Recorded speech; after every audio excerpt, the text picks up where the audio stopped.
So, isang magandang buhay, Kat Niels is back. So, syempre, ibang content tayo. Gagawin natin lahat ng content. Syempre, mabilisan lang to dahil dire-diretso ang videos natin. So, for today, you can call me Chef Kat Niels. So, dahil lunchtime, so tayo ang magluluto. Dapat ang lulutuin natin yung paborito nating sarsyadong walang itlog, kaso walang kamatis. So, naghanap tayo or nag-isip tayo ng ibang putahe.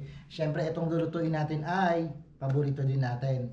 Dahil sinabi ko yung sarsyado, so ibig sabihin ay gagamit tayo ng galunggong. So, yan, nagprito tayo ng ilang pirasong maliliit na galunggong. So, ang lulutuin natin for today's video ay, hulaan nyo. O, di ba sa favorite natin ang, tawag dito, sa Pinoy style ang tawag dito ay sa, wait lang, ano ba tawag dito? Kalimutan ko na. Escabeche or sweet and sour fish sa English, diba? So, ayan, umpisahan na natin dahil dire-diretso lang tong videos natin and walang edit, post agad after. So, ito na, start na tayo. So, dahil para hindi humaba ang videos natin, pinrito na natin ang galunggong na maliliit. And syempre, ang mga sangkap, ayan lang naman, simple, bawang, sibuyas at luya. At lalagyan natin ng konting toyo, patis, suka. Ayun na yun. Paghahalo-haluin lang natin. So, ayan, abangan nyo ang magiging finish product natin for today's video. And syempre, after nun, kakainin namin. So, titikman natin kung masarap. Pero masarap yun. Oo, masarap talaga. Gisa-gisa lang naman yan. Tansya-tansya, wala nang sukat-sukat. So ito na nga, igigisa na natin at dahil mainit na ang kawali. Kung bago ka pa lang dito sa aking mga pinupost sa video, kung dadaan lang ay naku, kung nagugustuhan mo mga videos ko, ikaw na bahala. So yan, isa muna natin sibuyas. Samahin natin. Samahin natin dahil mainit naman siya. Sibuyas, bawang, luya.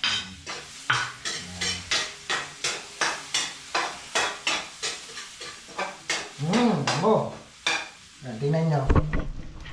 Ayan, ginigisa na natin. And mamaya ilalagay na natin yung galunggong and then titimplahan na natin. Yun na yun. Diba? Ganyan lang. Para hindi natin masyado mahaba ang videos natin, mahaba lang ang putak natin. Pinirito na natin ng isda. So medyo papupulahin lang natin.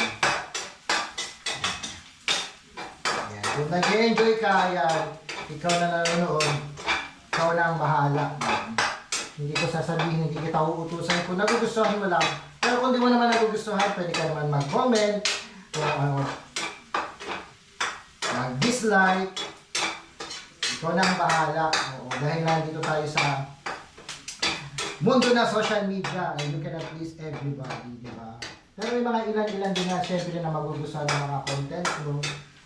Yun yung mga taong susuporta sa iyo. Kahit konti lang sila, at least may nakikiniwala sa kakayahan mo. So sa tinagal-tagal na natin talagang mag-vlog, mag-content, talagang di pa natin na-tsempohan, ganun talaga. So kung ano-ano na lang talaga. So ayan, naigisa na natin at medyo namula-mula na. Ilagay na natin na ang galunggong na maliliit. Ayan, hinaan na natin kahit baka masunog. Itong piraso lang siya. Diet lang si Kat Niels at saka yung mga kakain. And then after nun, ano ba nalagay natin? Tubig. Wait lang. Sabaw. Para masarap. Kasi mahilig ako sa masabaw. So ayan, nilagyan na natin ang sabaw. Tubig muna, wala pang timpla. Maya-maya natin titimplahan. So, lagyan na natin ng suka. Toyo. At saka yung asukal. Wait lang.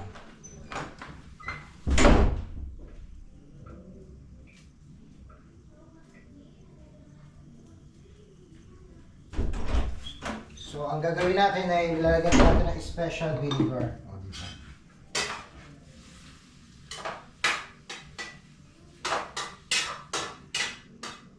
Ganyan lang siya, o diba? Tingnan nyo. Oo. Sob-sob na sikat niya sa ganyan. O, simple lang ang nagpapasaya.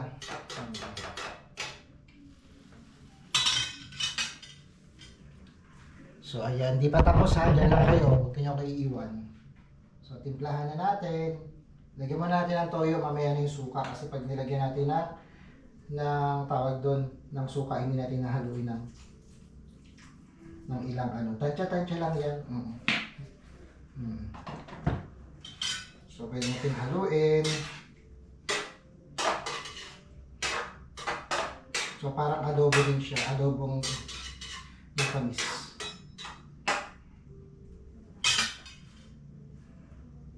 So, ayan. Medyo nalakasan na natin ng konti. Lagyan natin ng suka na puti.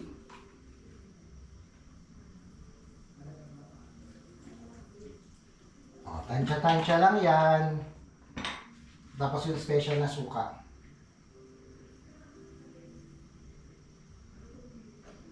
So, ayan. Pakuluin lang natin. May haluin natin. And then, lalagyan natin yung asukal sa huli. So, ayan. Kumukulo-kulo pa. So, ayan. Medyo naglaylo muna tayo sa pagkanta. Luto-luto muna. Oo.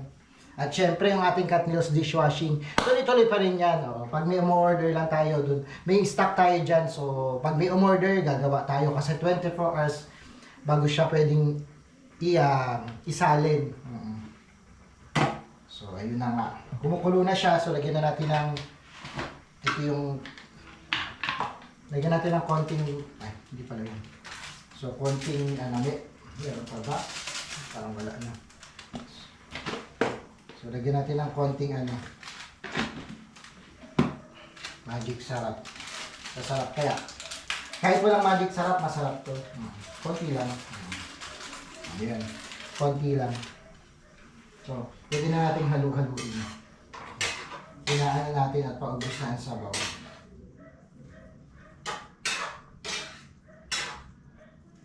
And syempre, ito na nga yung ating asukal. Tansyahin lang din natin.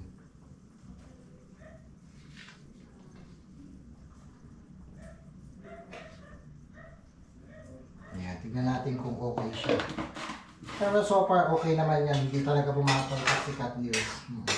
Ito ay kahit nakapikit tayo, alam natin kung lutuin. Favorite natin kasi ito.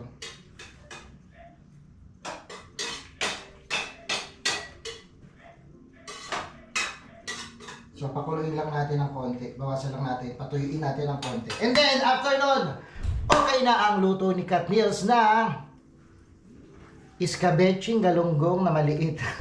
So, ayan. Kumukulo na siya. So, ayan. Enjoy watching. Kung ikaw ay nag-enjoy, like, share, comment, and don't forget to follow. Maraming salamat.